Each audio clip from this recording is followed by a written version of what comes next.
7월 21일 화요일, 오늘 주시는 하나님의 말씀은 로마서 1장 18절부터 25절까지의 말씀입니다. 제가 봉독을 해드리죠. 하나님의 진노가 불의로 진리를 막는 사람들의 모든 경건하지 않음과 불의에 대하여 하늘로부터 나타나나니, 이는 하나님을 알만한 것이 그들 속에 보임이라. 하나님께서 이를 그들에게 보이셨느니라. 창세로부터 그의 보이지 아니하는 것들, 곧 그의 영원하신 능력과 신성이 그가 만드신 만물에 분명히 보여 알려졌나니, 그러므로 그들이 핑계하지 못할지니라. 하나님을 알되 하나님을 영화롭게도 아니하며 감사하지도 아니하고 오히려 그 생각이 허망하여지며 미련한 마음이 어두워졌나니, 스스로 지혜 있다 하나 어리석게 되어 썩어지지 아니하는 하나님의 영광을 썩어질 사람과 새와 짐승과 기어다니는 동물 모양의 우상으로 바꾸었느니라. 그러므로 하나님께서 그들을 마음의 정욕대로 더러움에 내버려 두사 그들의 몸을 서로 욕되게 하게 하셨으니, 이는 그들이 하나님의 진리를 거짓 것으로 바꾸어 피조물을 조물주보다 더 경배하고 섬김이라. 주는 곧 영원히 찬송할 이시로다. 아멘.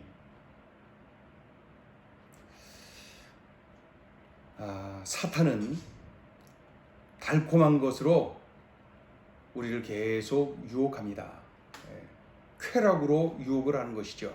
그리하여서 세상을 더욱 사랑하게 만들고, 하나님보다 세상을 더 의지하게 만들고, 교회보다 세상을 더 사랑하고 예배보다 세상 모임을 더 사랑하게 만드는 이러한 사탄의 달콤한 유혹, 그 유혹에 넘어가면은 서서히 하나님을 떠나서 죄악에 빠지게 되는 것이죠. 그러니까 여러 가지 모양으로 이 죄를 표현할 수가 있지만, 그 결과적으로는 하나님을 떠나는 겁니다. 하나님을 멀리하는 겁니다. 하나님을 우선순위에서 멀찌감치 보내는 것입니다.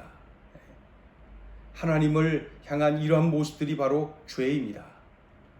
이 사탄의 달콤한 유혹에 빠져서 이러한 죄악에 빠지면은 사람들이 어떻게 될까요? 사람들은 먼저는 우상 숭배에 빠지게 됩니다. 우상 숭배. 똑똑한 것 같지만은 죄에 빠지면 사람이 그 어리석게 되는 것이죠. 그리하여서 사람의 모양, 새 모양, 짐승의 모양, 동물 모양의 우상을 만들어서 섬긴다는 것입니다. 우상 숭배죠. 이 정도로 죄에 빠진 인간은 미련하다. 자, 21절로 가보세요. 21절부터 3절까지를 읽어보죠. 이 어리석은, 죄에 빠져서 우상 숭배를 저지르는 어리석은 이들의 모습입니다. 21절부터 3절 시작. 하나님을 알되 하나님을 영화롭게도 아니하며 감사하지도 아니하고 오히려 그 생각이 허망하여지며 미련한 마음이 어두워졌나니, 스스로 지혜 있다 하나 어리석게 되어 썩어지지 아니하는 하나님의 영광을 썩어질 사람과 새와 짐승과 기어다니는 동물 모양의 우상으로 바꾸었느니라. 이 정도로 죄에 빠진 인간은 우상 숭배로 빠지게 되어 있다는 것입니다. 또 어떠한 모습을 나타내냐 하면은요, 이 죄에 빠진 인간은 정욕의 노예로 나타납니다. 정욕의 노예가 되는 것이죠. 한낱 인간에 불과한 그 로마 황제, 사도 바울이 이 로마서를 기록할 당시도 로마 황제가 통치하던 시대 아닙니까? 그 로마 황제는 평범한 인간이 아니라는 거예요. 로마 황제는 신이다. 신격화하고 그를 신으로 섬겼어요. 그러니 신 취급을 받았던 로마 황제는 무엇이든 모든 것을 자기 마음대로 할 수가 있는 거예요. 신이니까. 자기 마음대로 할 수가 있는 거예요. 그래서 사람들도 다 그가 신이니 자기 마음대로 할 수 있다고 여겨요. 예. 그런데 자기 마음대로 하라 했더니 그 고작 하는 짓이 뭡니까? 정욕의 노예가 됩니다. 로마 황제가 정욕의 노예가 돼요. 예. 더 나아가서 동성애에 빠지게 되는 것이죠. 예. 당시 로마 황제가 그 역사상 로마 황제가 15명이었는데 그 중에 14명이 동성애자였다라고 하는 기록이 있지요. 예. 그래서 로마 역사학자인 이 타키투스는 이렇게 말을 합니다. 로마 황제의 최대의 고민은 성병 처리 문제였다. 예. 요즘 우리 사회가 중요한 시기에 있지요. 잘 아시는 대로 포괄적 차별금지법, 듣기에는 굉장히 좋지만은 그 속에 동성애를 합법적으로 만들자. 그래서 우리 사회의 소수로 여겨지고 있는 이 동성애자를 합법화시켜서 그들에게 그 자유를 주자는 그러한 내용입니다. 이것을 들여다보면은 결국 하나님이 정하신 질서를 파괴하자는 것입니다. 또 죄악에 깊게 우리 사회가 단체로 죄악에 깊게 빠지도록 만드는 악법입니다. 이 법이 통과되지 않도록 우리 한국교회가 계속 기도하고 있는데 이것을 꼭 지켜내야 됩니다. 우리 사회가 하나님을 대항하는, 하나님이 정하신 질서를 파괴하는, 그리고 집단으로 죄악에 빠지는 어리석음을 범하게 되는 것이죠.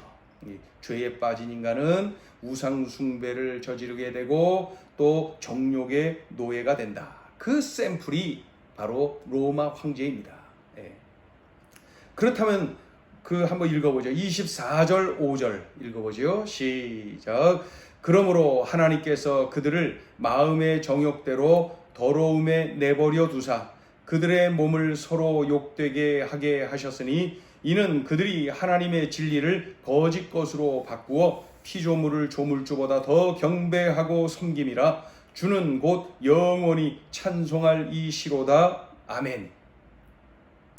그 정욕의 노예가 된 그 인간들, 죄에 빠지면은 이렇게 미련해지는 것이죠. 그렇다면은 하나님께서는 이러한 죄악에 대하여 어떻게 반응을 하십니까? 하나님은 진노하십니다. 그리고 심판하십니다. 하나님이 살아계시고 하나님이 그 죄악에 대해서 진노하시고 심판하신다는 거 사람들이 다 압니다. 들어서 알고요. 또 자연 만물을 통하여서도 그러한 사실을 깨닫습니다. 압니다. 그럼에도 불구하고 그것에 눈을 감고 죄악에 깊게 점점 더 깊게 빠져가는 것뿐이죠.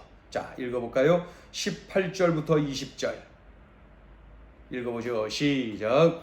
하나님의 진노가 불의로 진리를 막는 사람들의 모든 경건하지 않음과 불의에 대하여 하늘로부터 나타나나니. 19절. 이는 하나님을 알만한 것이 그들 속에 보임이라.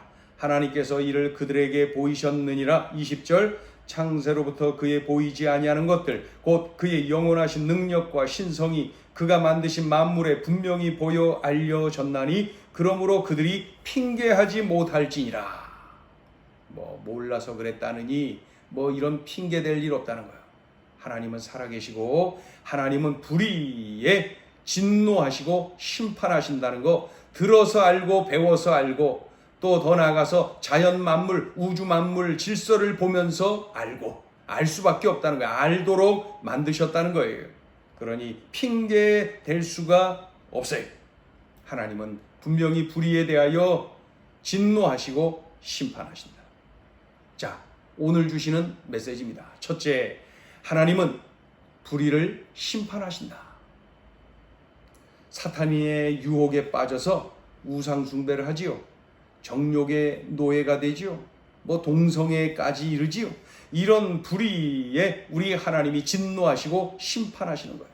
그런데 18절을 보시면은 즉각 심판하시는 거예요. 18절 시작. 하나님의 진노가 불의로 진리를 막는 사람들의 모든 경건하지 않음과 불의에 대하여 하늘로부터 나타나나니. 하늘로부터 나타나요. 뭐가요? 하나님의 진노가. 하나님은 그 불의에 대하여서, 그 죄악에 대하여서 진노하시고 심판하신다. 즉각 심판하신다. 하나님은 그런 심판주이세요. 더 나아가서 24절을 보시면은 하나님이 그 죄악을 반복해서 범하는 그 자들을 내버려 두신다는 거예요. 내버려 두신다는 거예요. 그걸 뭐라고 하냐면 육이라고 그러죠. 자, 24절 읽어요. 시작. 그러므로 하나님께서 그들을 마음의 정욕대로 더러움에 내버려 두사 그들의 몸을 서로 욕되게 하게 하셨으니. 무서운 심판입니다. 육이 내버려 두는 거예요. 잘못을 저지르는데도 야단도 안 치고 때리지도 않고 훈육도 안 하고 내버려 두시는 거예요. 예? 내버려 두시는 거예요. 이거야말로 무관심, 노터치. 이것이야말로 심판 중의 심판이에요. 저주 중의 저주예요. 무엇을 의미합니까? 하나님은 불의를 저지르는 자들, 그들을 심판하신다. 심판하신다. 즉각 심판도 하시고 때로는 내버려 두는 유기의 심판도 하신다. 대단하죠? 무섭지요? 우리가 이 말씀 속의 핵심 내용은 그러니 불의에 빠지지 말아라. 사탄의 그 유혹, 그 쾌락에 빠져서 그 우상숭배에 빠지고 그 정욕의 노예가 되는 일에 빠지고 그런 거 안 된다. 하지 말아라. 그건 네 삶을 망치는 것이다. 그렇게 분명히 하나님의 뜻을 알려주시는 거죠. 심판에 초점이 있는 것이 아니라 그런데 가지 마라. 그런데 빠지지 마라. 그런 일 하면 안 된다. 이러한 하나님의 속마음을 우리가 알아야 되는 것이죠. 하나님은 불의를 심판하신다. 둘째 주시는 메시지, 말씀과 기도를 가까이 하라. 말씀을 읽고 듣고 묵상할 때에 우리는 하나님의 뜻을 알아요. 하나님의 속마음을 알아요. 좋지요? 또 기도를 하게 되죠. 기도는 하나님과의 대화 아닙니까? 역시 하나님의 마음을 알아요. 그리고 대화를 하다 보니 하나님을 더욱 사랑하게 돼요. 대화를 하다 보니 하나님의 위로를 받고 하나님께서 또 새 힘을 주시고 그리하여 내 삶을 새롭게 결단하는 그러한 일까지 진행이 되지 않습니까? 그러면서 어떻게 해요? 사탄의 유혹을 넉넉하게 이겨냅니다. 뿐만 아니라 하나님께 헌신하는 그러한 자리까지 나아가는 우리 성도들의 모습을 얼마든지 볼 수 있어요. 그러니 하나님께 심판을 받지 않을까, 이러다가 심판받지 않을까 이렇게 두려워서 떠는 인생이 아니라 어떻게 하면 하나님이 더 기뻐하실까? 어떻게 하면 하나님이 더 좋아하실까? 어떻게 하면 하나님께 더 영광을 돌려드릴까? 이것이 우리의 관심이 되는 그러한 삶으로 바뀌는 것이지요. 언제요? 말씀과 기도와 말씀, 이 두 개의 기둥을 꽉 붙잡고 살아갈 때에 죄악에 빠질까 말까 그러한 관심, 거기에 초점이 있는 삶이 아니라 어떻게 하면 하나님이 더 기뻐하실까? 어떻게 하면 하나님이 더 좋아하실까? 어떻게 하면 하나님이 영광 받으실까? 어떻게 하면 내가 하나님을 위하여 살까? 거기에 우리들의 관심이 거기에 있게 되는 것이죠. 오늘 주신 말씀을 꽉 붙잡아야 됩니다. 하나님은 불의를 심판하신다. 악한 길 가면 안 된다 말씀하는 거죠. 그리고 말씀과 기도와 말씀이라고 하는 두 개의 기둥을 꽉 붙잡고 주님과 함께하는, 주님과 동행하는, 주님의 영광의 도구로 쓰임받는 그러한 날이 되어야 될 것입니다. 그럴 때에 마귀가 나를 유혹하는 게 다 보여요. 마귀가 쾌락으로 나를 넘어뜨리려고 하는 거 다 보여요. 말씀과 기도로 충만하여서 참으로 언제나 물리치고 승리하는 능력의 삶을 살아가야 될 것입니다. 오늘도 마귀는 우리를 유혹하며 악의 길로, 불의의 길로 이끌고 싶어 유혹할 것입니다. 세상의 달콤한 것으로, 그 달콤해 보이는 것으로 유혹을 합니다. 오늘도 말씀, 기도, 말씀으로 무장하여서 넉넉하게 이겨나가는 그래서 하나님의 영광의 도구로 쓰임받는, 그래서 그리스도의 향기를 드러내고 그리스도의 편지로서 살아내는 귀한 날, 복된 날 되시기를 주의 이름으로 축원합니다. 기도하겠습니다. 하나님, 불의를 싫어하시지요? 왜냐하면 우리를 사랑하시기 때문에 그러시는 거 압니다.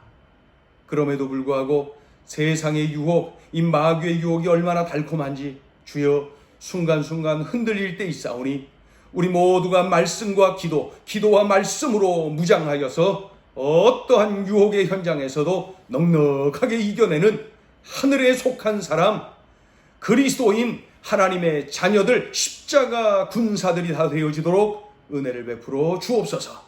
오늘도 주의 은혜 가운데 그런 날로 살게 하여 주시고 참으로 많은 이들에게 그리스도의 향기를 드러내며 그리스도의 편지로 살아 예수 그리스도를 증거하는 복된 날 되게 하여 주시옵소서. 예수님의 이름으로 기도 올리옵나이다. 아멘.